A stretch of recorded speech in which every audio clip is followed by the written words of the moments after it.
Hello friends, welcome to today சமையல். இன்றைக்கி நம்ம டுடே சமையலில் இட்லி தோசை மாவு இல்லாத சமயங்களில் இன்ஸ்டண்ட்டாக குயிக்காக செய்யக்கூடிய 5 விதமான டிஃபன் ரெசிபி தான் பார்க்க போகிறோம். இது ஒன்றுமே செய்யறது ரொம்ப சுலபம், சுவையும் நல்லாயிருக்கும், அதே சமயத்தில் ஆரோக்கியமானதாகவும் அமையும். இது இப்போ நம்ம எப்படி செய்யறதுன்னு பார்க்கலாம். முதல்ல நம்ம அவல் புட்டு எப்படி செய்யறதுன்னு பார்க்கலாம். இந்த ரெசிபி செய்யறதுக்கு நான் இன்னைக்கு 1 டம்ளர் அளவுக்கு சிவப்பு அவல் எடுத்திருக்கேன். சிவப்பு அவலுக்கு பதிலாக நீங்கள் வெள்ளை அவல் கூட பயன்படுத்திக்கலாம். ஆனால் சிவப்பு அவலில் சத்துக்கள் நிறைய இருக்குது. இப்போ இதை மிக்சியில் சேர்த்துக்கலாம். சேர்த்துட்டு ரவை பதத்துக்கு, ரொம்ப நைஸான பவுடராக அரைச்சிடக்கூடாது, ரவை பதத்துக்கு இந்த மாதிரி அரைச்சி எடுத்துக்கணும். இப்போ இதை ஒரு பவுலில் சேர்த்துடலாம். கூடவே ஒரு சிட்டிகை அளவுக்கு உப்பு சேர்த்துக்குங்க. ரொம்ப நிறைய சேர்க்காதீங்க. சேர்த்துட்டு லைட்டாக ஒரு முறை கலந்து விட்டுக்குங்க. அடுத்ததான் ஒரு பாத்திரத்தில் எந்த கிளாஸால் அவல் அளந்தனோ அதே கிளாஸாலே 2 கிளாஸ் அளவுக்கு தண்ணி சேர்த்துக்கலாம். தண்ணி நல்லா கொதிக்க வச்சுக்கலாம். தண்ணி இந்த மாதிரி கொதித்த பிறகு நல்லா சுட சுட அந்த நம்ம ரெடி பண்ணோம்ல அந்த அவலோடு சேர்த்துக்கலாம். கரெக்டாக 1 கிளாஸ் அவலுக்கு 2 கிளாஸ் தண்ணி தேவைப்படும். கொஞ்சம் கொஞ்சமாக சேர்த்துட்டு கலந்து விட்டுட்டு இந்த மாதிரி லைட்டாக கொஞ்சம் ஈரப்பதமாக இருக்கிற மாதிரி தான் இருக்கும். இப்போ இதை நம்ம மூடி வச்சிடலாம். ஒரு 10 நிமிஷம் அப்படியே இருக்கட்டும். இப்போ 10 நிமிஷத்துக்கு அப்புறமா இதை நம்ம திறந்து பார்க்கலாம். நல்லா அந்த தண்ணியெல்லாம் இழுத்துட்டு அழகாக ஊறி வந்திருக்கு.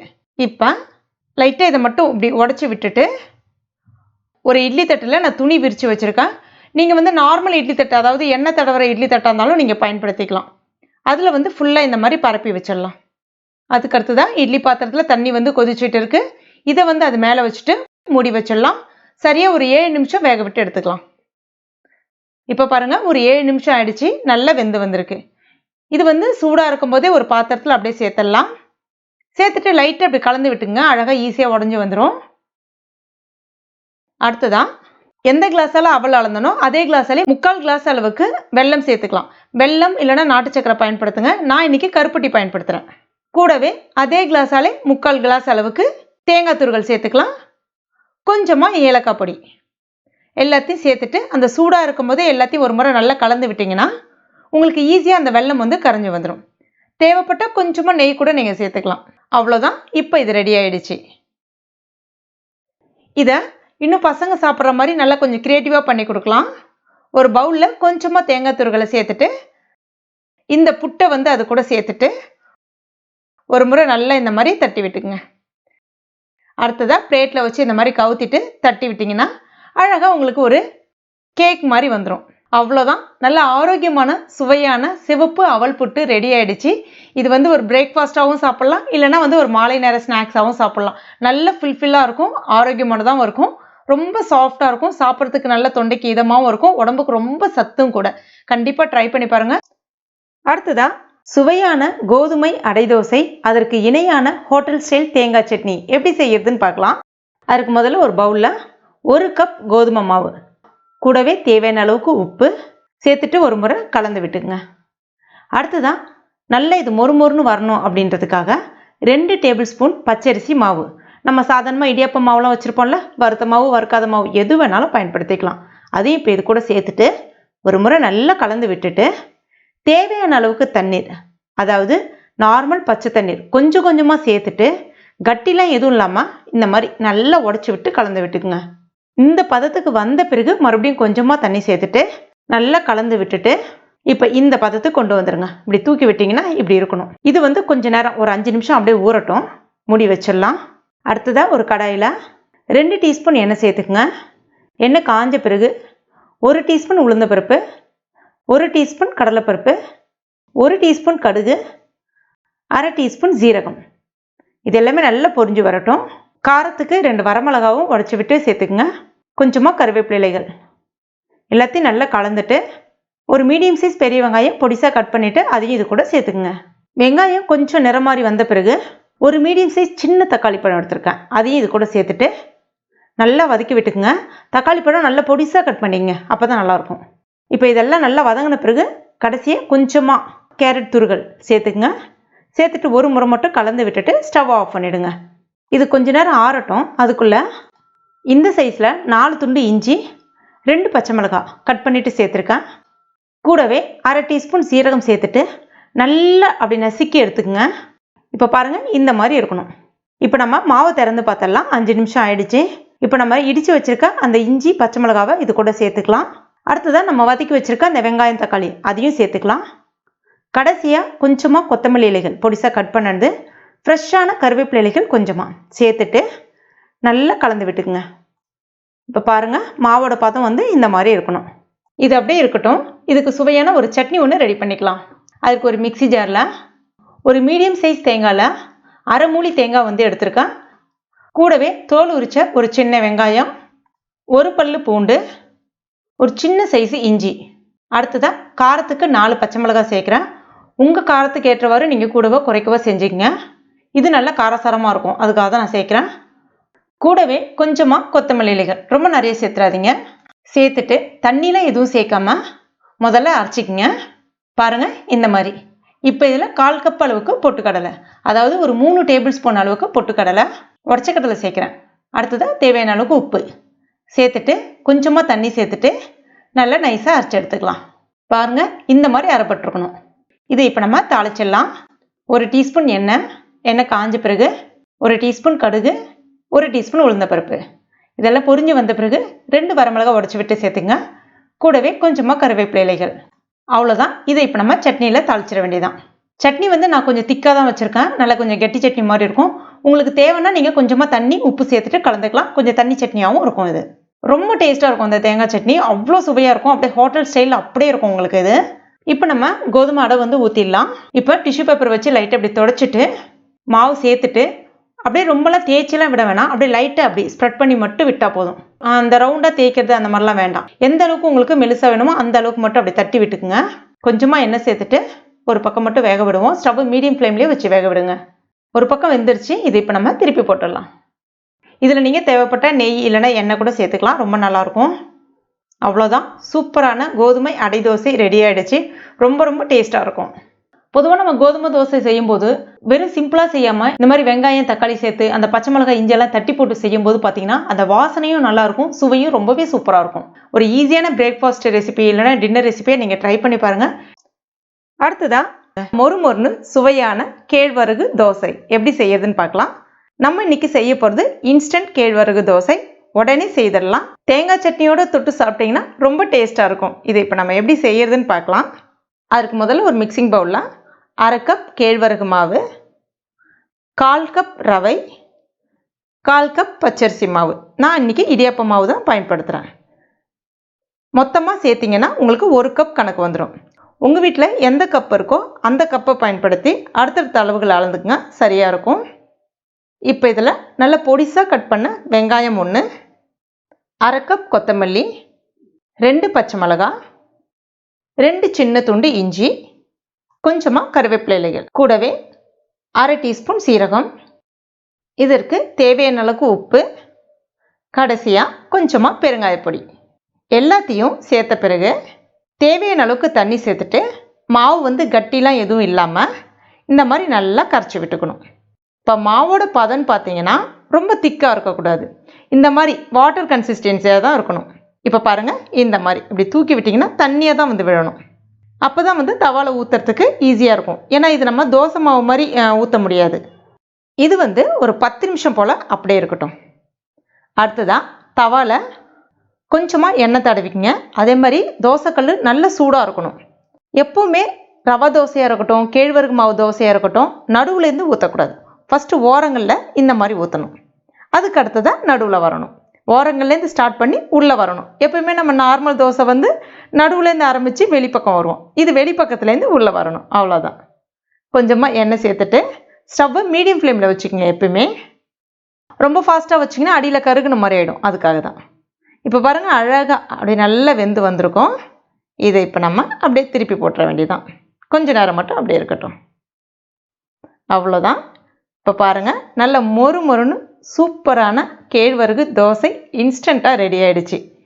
சில பேர் வந்து கேழ்வரகு மாவில் தயிர் சேர்த்து செய்வாங்க, ஆனால் அது ஒரு மெத்தடு. பட் இந்த மெத்தட் நீங்கள் ட்ரை பண்ணி பாருங்கள். தயிர் சேர்க்க வேண்டிய அவசியமே இருக்காது, ரொம்ப ரொம்ப டேஸ்ட்டாக இருக்கும்.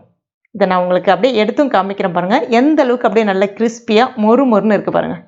தேங்காய் சட்னி இல்லைனா கார சட்னியோட காம்பினேஷன் செம்மையாக இருக்கும். இதில் நீங்கள் தேவைப்பட்ட ஒரு சின்ன டிப்பு, கொஞ்சமாக துருகுன கேரட்டும் சேர்த்துக்கலாம். அதுவும் ரொம்ப நல்லாவே இருக்கும். பார்க்குறதுக்கு கலர்ஃபுல்லாகவும் இருக்கும், ஆரோக்கியமாகவும் அமையும். அடுத்ததா வரகரிசி பொங்கல் எப்படி செய்யுதுன்னு பார்க்கலாம். இது நம்ம நார்மலா செய்யற பச்சரிசி பொங்கலை விட சுவை 2 மடங்கு கூடுதலா இருக்கும். இதுல ஏகப்பட்ட ஊட்டச்சத்துக்கள் மற்றும் நார்ச்சத்துக்களும் இருக்கு. எல்லா வயதினருமே சாப்பிடலாம். உடம்புக்கு அவ்வளோ சத்துக்கள் கிடைக்கும். இதை இப்ப நம்ம எப்படி செய்யறதுன்னு பார்க்கலாம். அதுக்கு முதல்ல ஒரு குக்கர் ஒன்று எடுத்துக்கங்க. நான் இன்னைக்கு 4 பேருக்கு தேவையான அளவுக்கு செய்ய போறேன். இந்த கப்பால 1 கப் அளவுக்கு வரகரிசி எடுத்திருக்கேன். இது சராசரியா 250 கிராம் அளவுக்கு இருக்கும். வரகரிசி பார்க்கறதுக்கு கிட்டத்தட்ட ரவை சின்னதா அந்த ரவுண்ட் ஷேப்ல இருந்தா எப்படி இருக்குமோ அந்த மாதிரி இருக்கும் பார்க்கறதுக்கு. இது உங்களுக்கு அரிசி கடைகள்ல, மளிகை கடைகள்ல, டிபார்ட்மெண்ட் ஸ்டோர்ல எல்லா இடங்களிலுமே கிடைக்கும். இப்போ இதை நம்ம குக்கர்ல சேர்த்துக்கலாம். கூடவே தேவையான அளவுக்கு தண்ணி சேர்த்துட்டு நல்ல ஒரு முறை கையை விட்டு நல்லா களைஞ்சி அப்படி எடுத்துக்கங்க. ஏன்னா வரகரிசியில கொஞ்சம் அழுக்குகள் ஜாஸ்தியா இருக்கும்.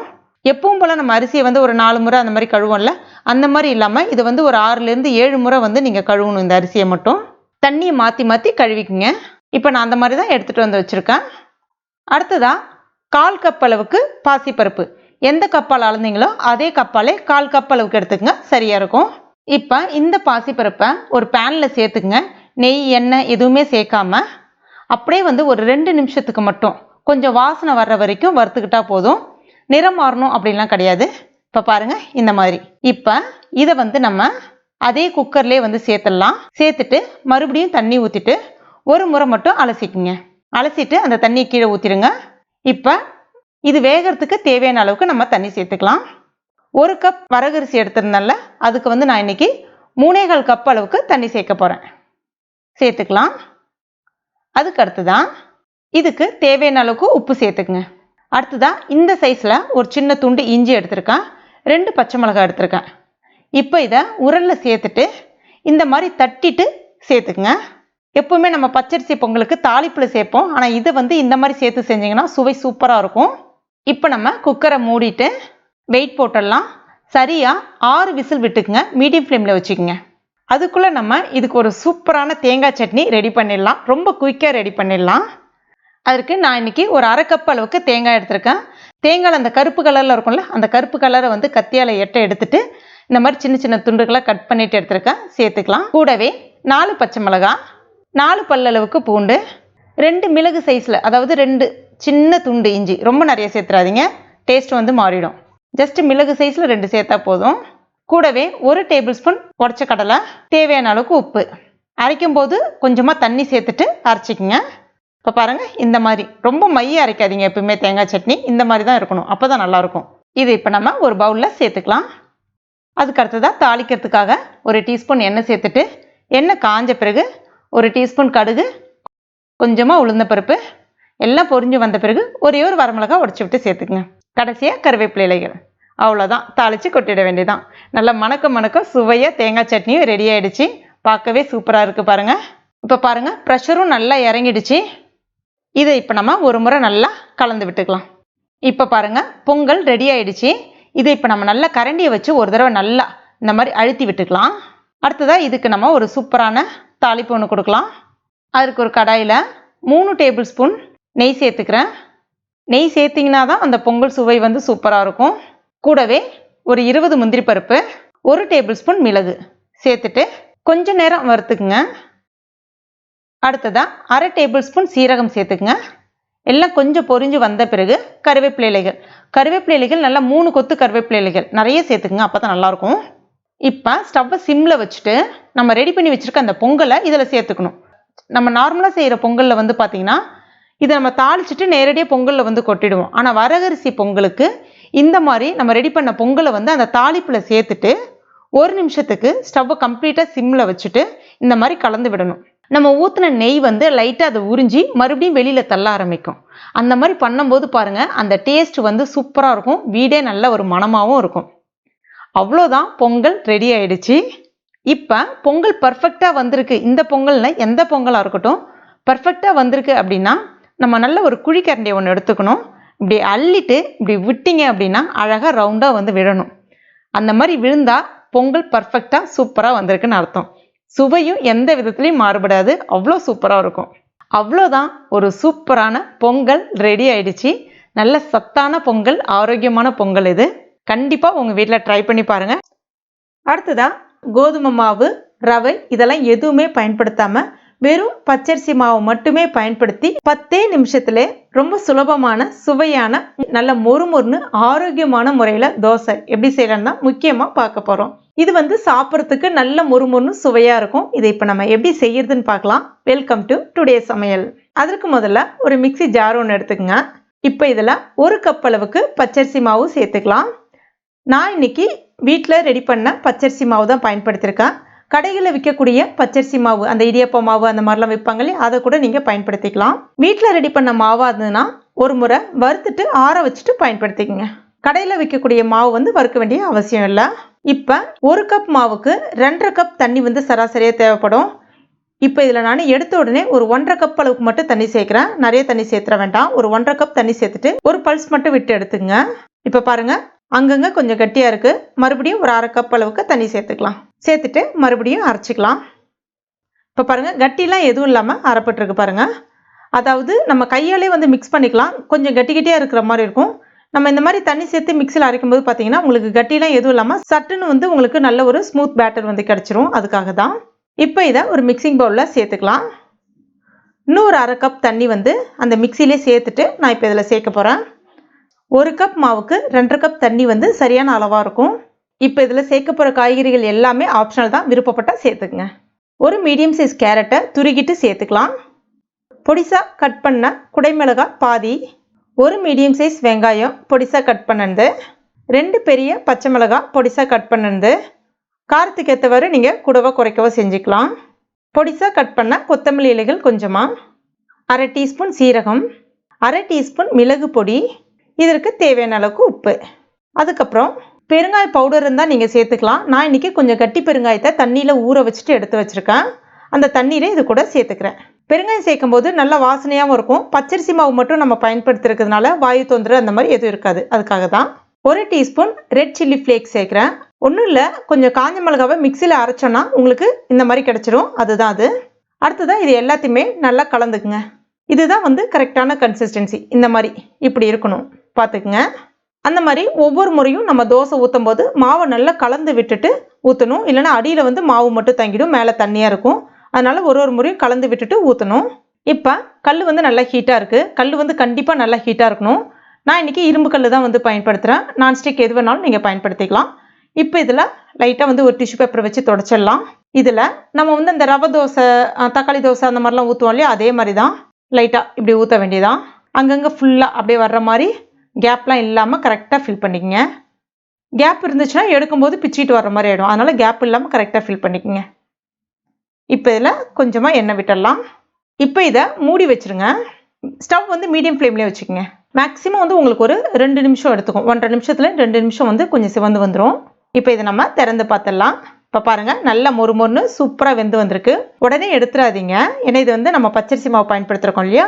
ஒரு 30 செகண்ட் கிட்ட, அதாவது ஒரு 1/2 நிமிஷத்துக்கிட்ட மட்டும் அப்படியே விட்டுருங்க. கொஞ்சம் அப்படியே நல்லா இன்னும் கிறிஸ்பி ஆகட்டும். திறந்தபடியே இருக்கட்டும்.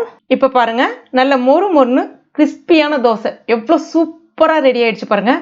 பார்க்கவே எவ்வளோ அழகாக இருக்குது பாருங்கள். அந்த ஓட்டெல்லாம் அங்கங்கே சின்ன சின்ன ஓட்டெல்லாம் இருக்குது பாருங்கள். ரொம்ப அருமையாக இருக்கும். இதில் நம்ம காய்கறிகள் எல்லாம் சேர்த்து செஞ்சுருக்கோம். பசங்க ரொம்ப விரும்பி சாப்பிடுவாங்க. இதுக்கு வந்து சைட் டிஷ் எதுவுமே தேவையில்ல, அப்படியே சாப்பிட்லாம். இருந்தாலும் நான் இன்னைக்கு எங்கள் வீட்டில் பச்சை வெங்காய சட்னி அரைச்சிருக்கேன். இது ரொம்ப ரொம்ப டேஸ்ட்டாக இருக்கும். ஒன்றும் இல்லை, பச்சை வெங்காய சட்னின்னா ஒரு 4-5 வரமிளகா, ஒரு பெரிய வெங்காயம் இல்லைன்னா ஒரு 10 சின்ன வெங்காயம் போட்டுட்டு கொஞ்சமாக புளி 4 பூண்டு போட்டு அரைச்சி அப்படியே தாளிக்காமல் அப்படியே வச்சிங்கன்னா அதுதான் பச்சை வெங்காய சட்னி. ரொம்ப ரொம்ப ரொம்ப டேஸ்ட்டாக இருக்கும். பாருங்கள் எந்த அளவுக்கு நல்ல மொறுமொறுன்னு இருக்குன்னு. கண்டிப்பாக உங்கள் வீட்டில் ட்ரை பண்ணி பாருங்கள். ரொம்ப ரொம்ப டேஸ்ட்டாக இருக்கும். வேறு லெவலாக இருக்கும். ட்ரை பண்ணிட்டு மறக்காமல் எனக்கு கமெண்ட் பண்ணுங்கள். இந்த வீடியோ உங்களுக்கு பிடிச்சிருந்துன்னா லைக் பண்ணுங்கள். உங்கள் நண்பர்கள் மற்றும் ஃபேமிலி மெம்பர்ஸ் கூட மறக்காமல் ஷேர் பண்ணுங்க. மேலும் இது போன்ற டேஸ்டி ரெசிபிகளுக்கு நம்ம டுடே சமையலை இது வரைக்கும் நீங்கள் சப்ஸ்கிரைப் பண்ணாத நண்பர்களாக இருந்தீங்கன்னா உடனே சப்ஸ்கிரைப் பண்ணிங்க. கூடவே மறக்காமல் அந்த பெல் நோட்டிஃபிகேஷன் சிம்பிளை ப்ரெஸ் பண்ணிங்க. தேங்க்யூ.